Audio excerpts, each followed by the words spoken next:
Well, are you ready to dive into a little bit more of this course on this boho flower? First of all, let's look at what I'm working with here. My background piece ended up being about 12.5 inches by 10.5 inches.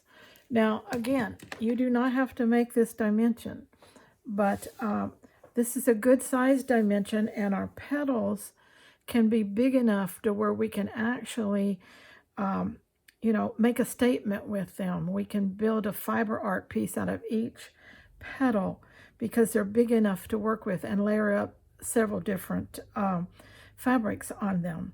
Now, I simply took, paper, cut me out some shapes and worked me out a design. I am going to photograph this, and so it stays on my phone so that I can reference it to help give me kind of what I had in mind when I started, because once everything comes off and you start putting these pieces on one at a time, you can lose your concept altogether.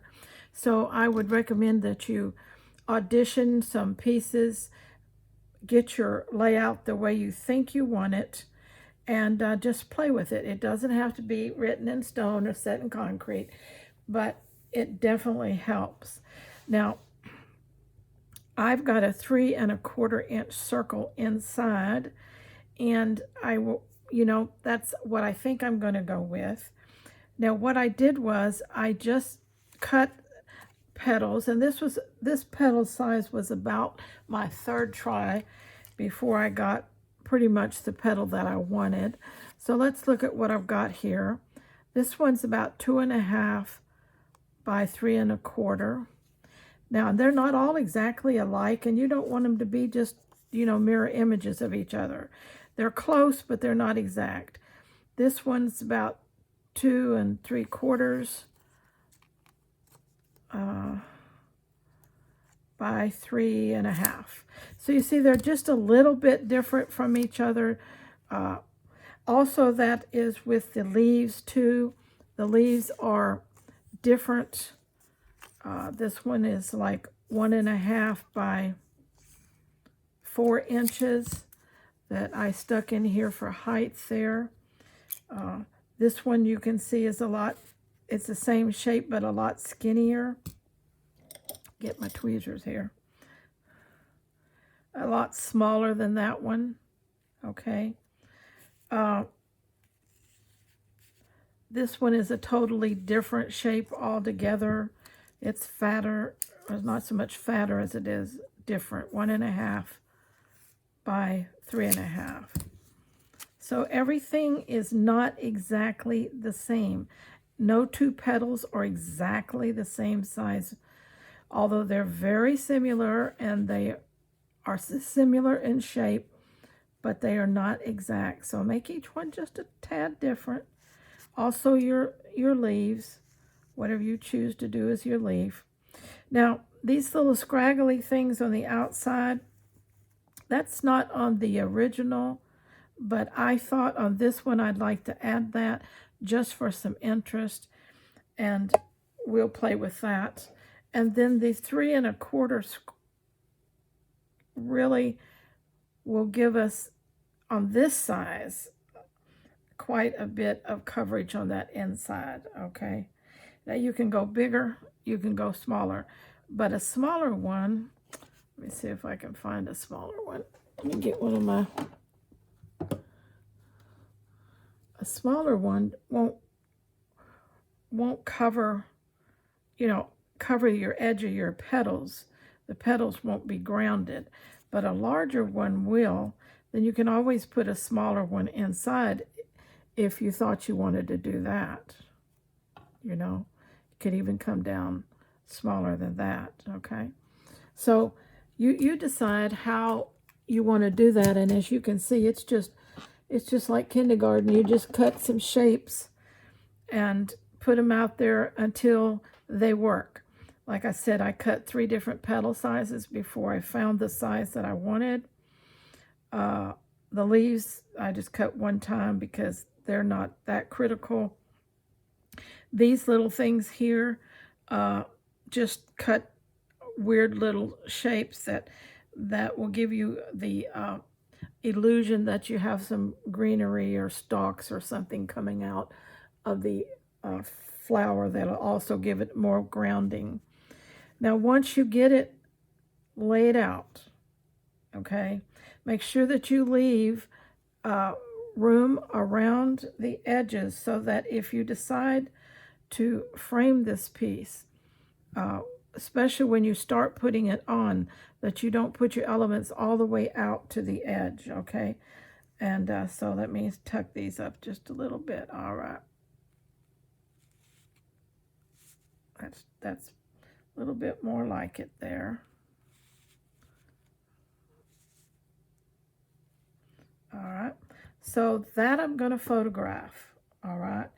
And then when I get through photographing it, I will take it apart piece by piece, because those will become my templates for cutting into my fabric. So let's say that my grounding fabric, as I said in the beginning on the previous video, let me get some of it here.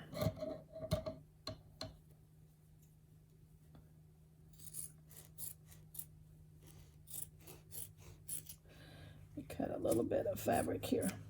Okay, my grounding fabric, we're going to do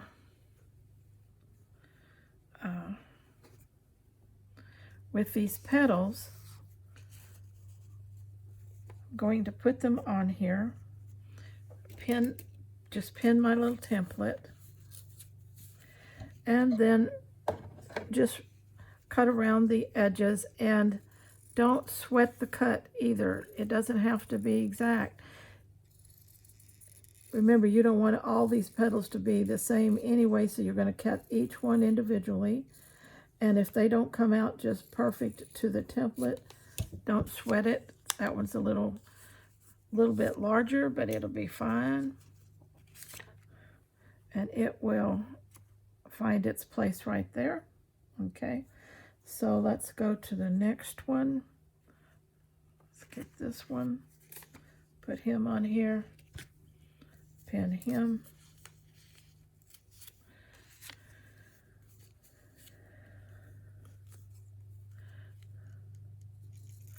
Now, like I said, this is the foundation fabric of each petal. When we work these, we will work these petals individually, and some of these foundation pieces will be almost totally covered. Others will not, but we have to have something to work on, so we're going to choose this as our foundation fabric for these petals. And since I'm working in purples, it's a medium shade next to a dark, so it pops it off of there really well, okay? Now, I will do that. I will go around and I will cut each of those off and put them on, and see how it's all working for that. All right. And once you do that, you can see kind of what it looks like. Now your leaves and things, they don't have to be put on, anything like this. What you're trying to do is just get your 6 petals cut, because then we're going to take everything up and we're going to work these. I have yet to cut, so let me put them over there.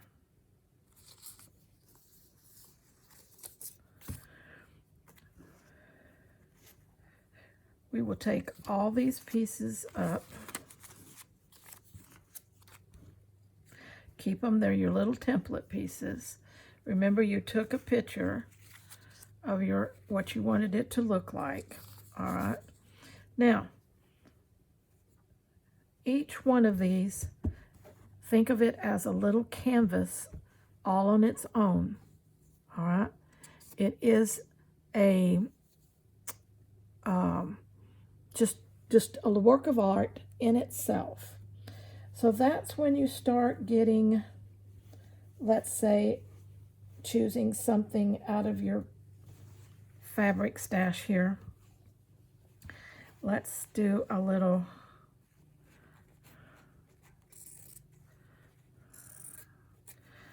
we don't have to be exact again. I like to fray my edges. Okay, some fabrics do that easier than others. The what do you call this? I'll think of it in a minute. Batiks. They're densely woven fabric, and they don't just come apart easily. Okay. So then you start looking at it and playing with it and seeing what's going to work to make this a pretty flower. All right. So we're going to put something like that on there. And then let's see what else I might want to do here.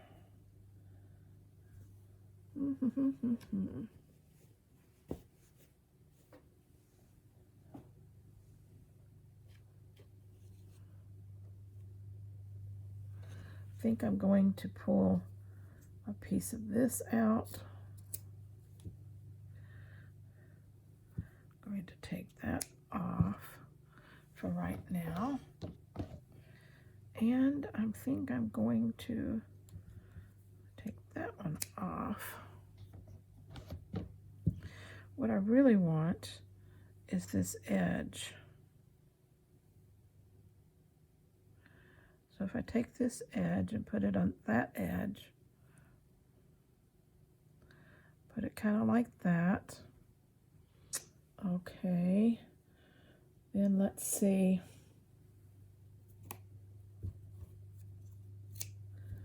I have a little piece of this.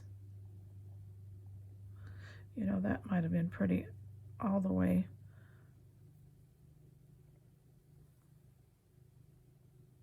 underneath that. That.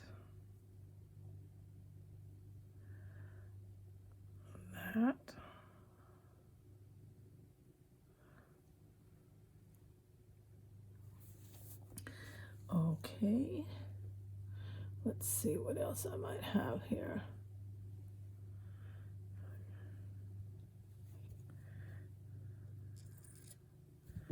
Just start placing pretty little fabrics, things that give your petal interest.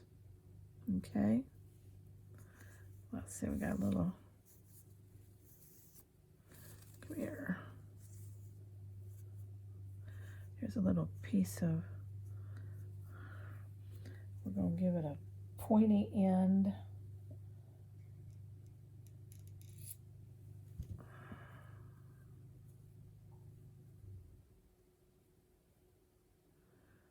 Yeah, that don't want to.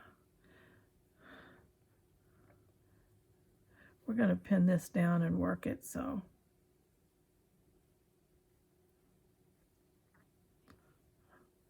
All right. We've got some interest going on here.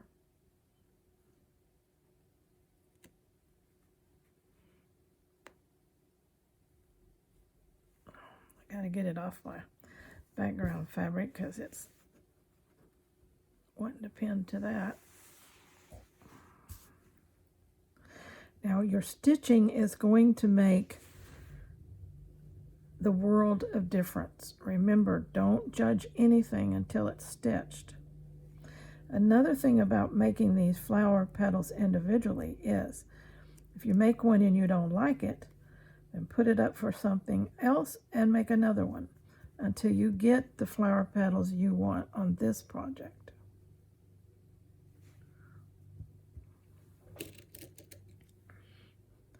And it's fiddly, okay? You're going to fiddle with it till you get it the way you want it.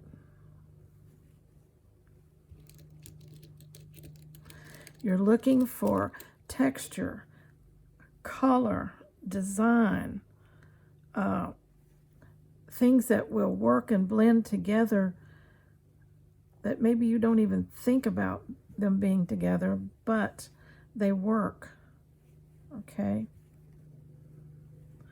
Bring that down just a little bit inside of that petal.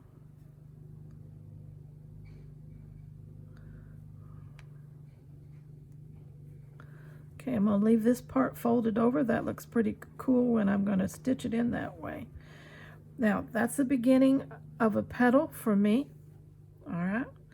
I'm going to stitch that part before I determine if I need anything else on this petal. Okay. Now, if you want more substantial, something behind this, you can always put another piece of fabric. You can put some cotton batting.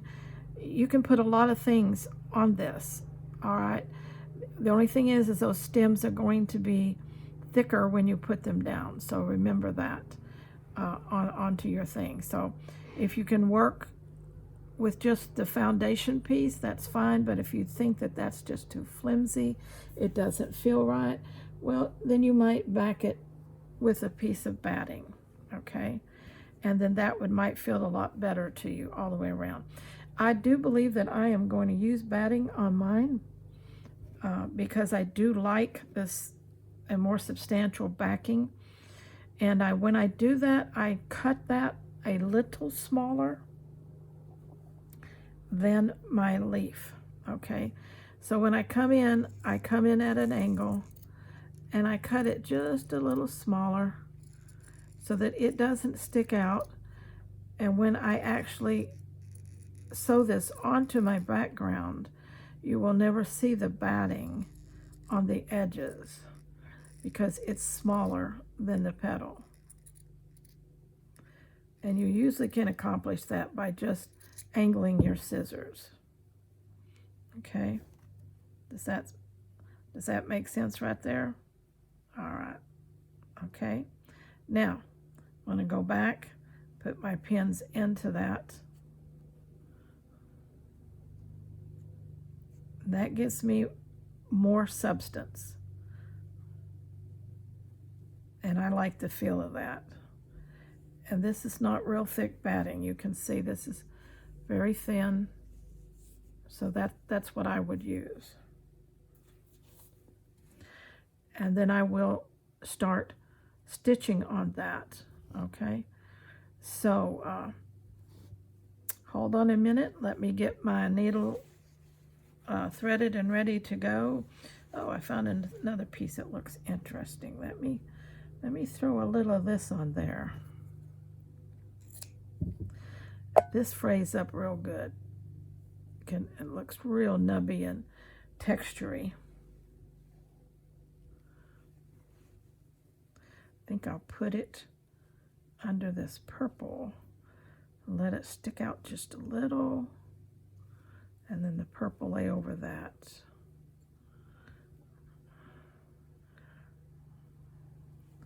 You can have as many layers as you want your piece to have, okay? You're only restricted by your own imagination. I like that because it brings in the color tones from over here. And you know how I am about bringing color from one side to the other or from the top to the bottom. I like to do that because it tells me that, oh, this goes together. This is right. Okay, now that one's ready to stitch. Let me get everything cleaned off here and get my little things here. And let me get my needles ready and I'll be back. So here we are with our petal. Now what I have done is I have taken some cream thread and I sewed down the cream area just to give some stability to the piece before I start doing any decorative stitching at all. So the first thing I'm going to do is I'm going to take this little piece right here, and I'm going to stitch it down around its inside with some lavender here. I'm going to raise this up out of the way because I want that little flap to stay over because it has that gold color on it, which I do want it to show. Gives a good color contrast there. That goldish color, which is a good complementary color for purples. If you don't know what your complementary colors are, they're on every color wheel. The opposite colors on a color wheel are complementary colors. And when you put those together, they always draw more interest. They always give the piece a striking color play that other color combinations just don't seem to have. So learn to work with your complementary colors and make them work for you, and that will improve the outcome of the pieces that you design. Many people complain that they don't have the talent to put color schemes together. Well, it takes a little bit of knowledge of color in order to do that well. And so spend just a little time with a color wheel and learn how you can make those choices work for you, okay? Now I'm going to go up over here, and I'm going to do an overcast stitch on this edge.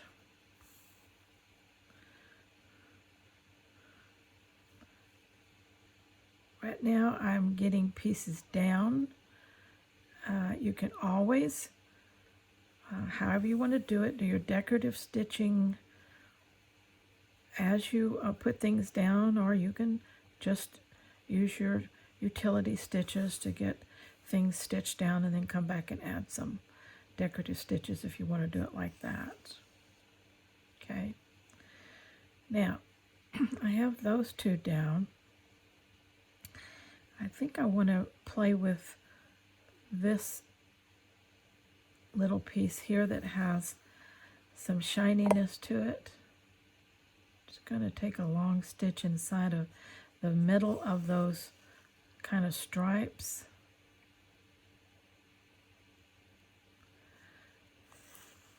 That will be a little bit of a choice of playing with some decorative stitching or design or pattern. Okay, I'm not really doing this to make this stitch it down, although it's doing that at the same time, but I'm doing this just to put a line of lavender stitches across that piece, following the stripes that it has. Okay. Then I'm going to come back at the points, I think, and put some French knots all along there. Okay. Alrighty. Now, what else do we want to do here? I'm going to change threads.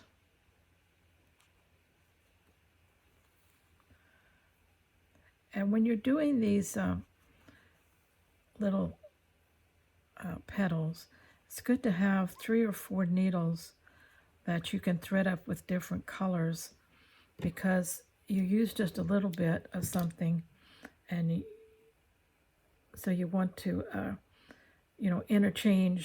change out quite often, so you can have these needles ready to go. Okay, so now let's see, I have some pink here already threaded.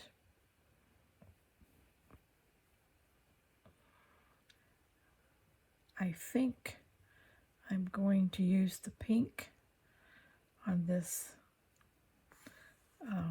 fiber here just to get it secured. I'll do that with pink. It'll show a little bit of stitching because it's lighter.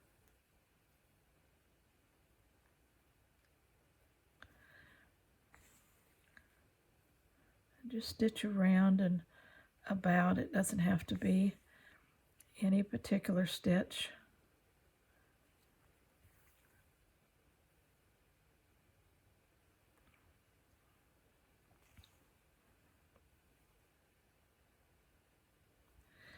And we will just keep stitching on that.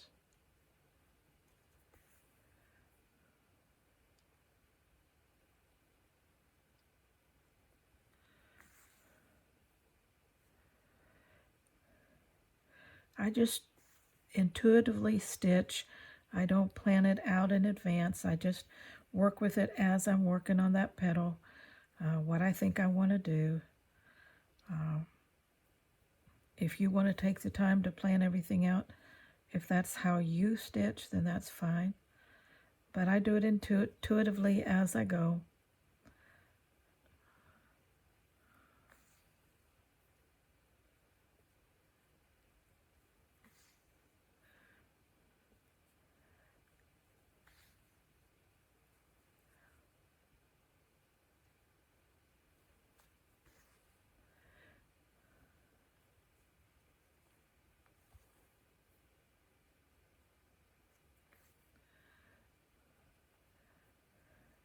Now, always remember that I still have to sew this petal onto the background fabric.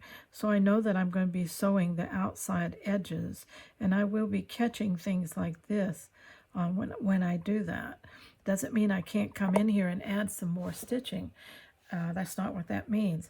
But even after we sew this onto the background, we still have the opportunity to come back and add stitches. So at any point, we don't have to feel like, well, we're done and we can't ever do anything else, because we can continue to add decorative stitches, and we will as we go along, because the more we get done, the more we get together, the more we see what we need to do or fill in or emphasize. Okay, so we're going to call that one done with the pink here.